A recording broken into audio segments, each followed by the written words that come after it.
your wife is out there making her own videos, her own content, shooting super sexy pictures all the time, having guys hitting on her all the time. Like, how do you handle that part? I don't know, we really trust each other and we're like super loyal. And even if like, I don't know, she really respects me and doesn't like flirt around with guys. And when she does, I'm in no place where I can be like, you need to like cover yourself up, or I want that for her. I want her to feel sexy, especially now that she's a mom. I think it's even more important to support her because she went through a crazy body change and I didn't do anything. And it's a lot of sacrifices that a woman takes for getting pregnant. And I cannot imagine the hormones and everything that goes through it. It's crazy. And especially now that I like to work out every day and keep very clean diet and everything, she had to like, you're forced to like lay and sleep and rest but you get the beautiful part of giving birth and being so connected with your child. So it has both ways, but for me it's really important that she feels sexy and that she can be hot in a bikini. And I think we just have a very good lot of communication and like a very loyal trust thing where I don't have to be super jealous, but also not super controlling, but also she would not take advantage of that. Yeah. Now, how do you handle the fact that you're a celebrity and like you have a bunch of women around you in Hollywood and all the things that you know, like the life that we live here and events and this and that? How do you handle that? And what's your advice for other guys that are getting into a position where they're about to be more wealthy, well-known, have clout, celebrity status, and now it's like you could have any woman that you wanted to, basically. How do you handle that?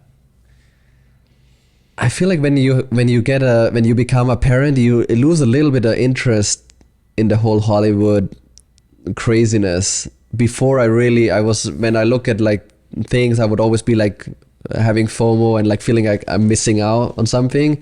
When you have, I can only advise to make a baby if you love the person, because then you lose interest and you rather spend your Saturday morning with your family than to party or go out. So I don't really have this like need anymore. Like, but then also like every time I went to the club or every time I partied, I always felt like I'm not in the right place. I always felt like I was wasting my time. I have this crazy thing that I used to perform, which I really liked when I'm on stage.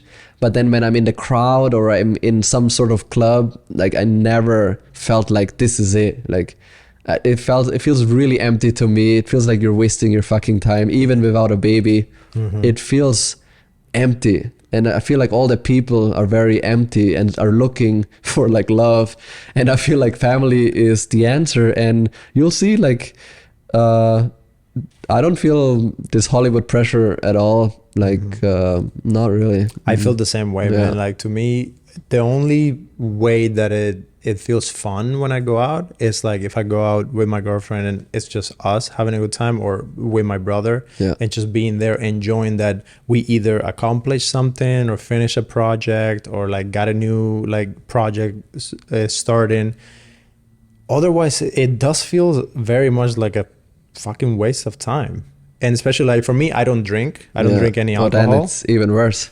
Yeah, then like there's so many things that if you're sober, it's boring as fuck. Like it doesn't matter like the hottest club. Like I've been to any like fancy place that you can only get VIP. Like I got friends that get me in, and then when I'm there, it's like this is like whatever. Like it doesn't bring any like now spending time with the people that I love. It could be like at that fancy club, or it could be just like driving out to get ice cream and just like hanging out, and that feels as wonderful as the other fancy thing.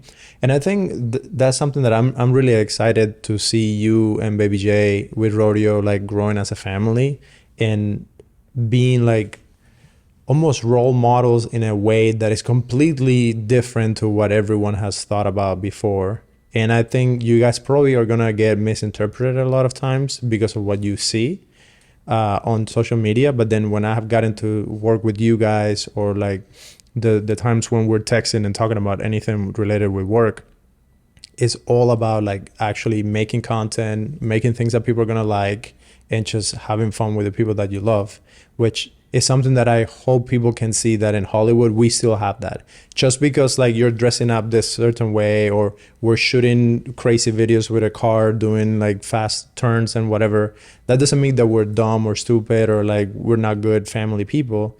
It just means we're cool. Like we're creative and we want to do cool stuff. So tell me about the acting side and what do you want to do there? Because I'm really trying to get you on to be on some kind of movie. Like every fucking script that I have, I'm like, how could I get Kandy Ken to play like this one role? Yeah. And I've been trying with like 2 or 3 projects to see if I can squeeze you in, because I think you're super interesting. What's your take on that, the whole acting thing? Well, first I wanted to say I love what you said about, like, I love even to falsely, that's why I like also dress up like this, is because I'm not even gonna try to dress who I am, because I feel like it is almost impossible online to showcase who you really are until you meet somebody in person. It is just so easily misunderstood that I'd rather go the other route and really try to trick you into thinking I am a certain way, which I'm completely not. Like I love like to play like the rich asshole online, because it's just so fun to me. It's really fun to like be snobby, and like I love those kind of characters, and instead of like trying to like tell everybody that like I'm so great and like I'm so kind, I'm the Kandy Ken, you know, I'm gonna make everyone happy and like make everybody laugh. Like I'd rather just be the asshole, and then if you look deeper into my character, you can be like, oh, you know what? Like he's actually not what I thought. And like I love when people say that, because it's just I don't even want to try to get the right impression online. I feel like it's ridiculous, because it's all so superficial and so like chosen of what moments you show, right? From Photoshop to the angle to the caption to like showing only your good moments instead of your bad moments, right? And then like it is so not reality that like I'd rather go completely the other route and just create your own new character, new reality, new everything. Yeah, like fuck with people a little bit, you know, like show them, like, I don't know, like confuse them. I like to like be very confusing, and so I like to not be that people can't put me in a box, or when you said like you don't even know what title you're gonna give the interview or what route you should go. I love that. Like that's what it's about. I'm way too complex to just be like, oh, it's Kandy Ken, he's a clown and he does TikToks, and like that's it, you know. So if you had to get the thumbnail and headline for this video, what would it be? Oh, maybe like I don't know, like maybe the Kandy Ken that you haven't met yet, or maybe the dark side of Kandy Ken, or the dark side of Kandy Ken. I don't know, so something like, or like the honest side. Or I feel like every time I do long, that's why I also started my podcast, is when you have a long form, everything changes. And when I do 7-second videos, I try to be as intense and aggressive as possible, because I only have 7 seconds, so I can't be calm and I can't be intelligent. I have to be, get your attention somehow. So if I only have 7 seconds, I'm going to be very different than 2 hours. Yeah. So have you found people that try to pinpoint you as like an ignorant, stupid asshole? And then have you been able to, like, have you done any interview where that's what they wanted to do and like put you in a bad light? Well, in Austria at least, the people always used to think like I'm on drugs and I'm gay, but everything changed now that I have a kid and a family. So people don't really say that anymore. Now I guess it's more like, I don't know. Since I've been in LA, I mostly surround myself by people that really love and support what I do, and I don't really interact too much anymore with like somebody who, because you don't really use like public transportation, and like you're in a bubble in LA, and it's very different than when you're in New York or in Austria, where you always run into people that have never seen you before and are like, oh my God, like what's going on, you know? Yeah. So that's why I love LA so much, because you can just be like with people that support you. Mm-hmm.